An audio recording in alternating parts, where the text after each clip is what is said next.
Erlendir fjárfestar á evrópska efnahagssvæðinu hafa sýnt áhuga á Grímsstöðum á Fjöllum. Aðaleigendur jarðarinnar vilja helst selja jörðina félagi sveitarfélaga sem síðar ætlar að leigja hana kínverska fjárfestinum Huang Nubo.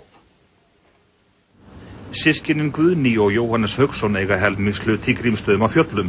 Jörðin hefur verið á söluskrá í áratug. Staðan nú sú að þau eiga í viðræðum við hlutafélag sveitarfélaga á Norðausturlandi sem vill kaupa jörðina og leigja síðan hluta hennar Huang Nubo sem hefur í hyggju að reka þar umfangsmikla ferðaþjónustu. Ríkisstjórnin samþykkti í vikunni að setja á laggirnar samráðshóp ráðherra sem ætlaði að fara yfir álitamál vegna áforma erlenda fjárfestingu á Grímsstöðum á Fjöllum. Jóhannes staðfestir að fleiri hafi áhuga á jörðinni. Evrópskir fjárfestar hafi haft samband og óskað eftir því að fá að skoða jörðina og gera síðan tilboð.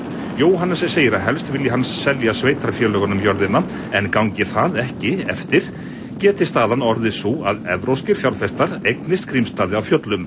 Hann segir að ekki hafi farið fram viðræður við evrópsku fjárfestarna en þau systkinin séu orðin mjög óþolinmóð.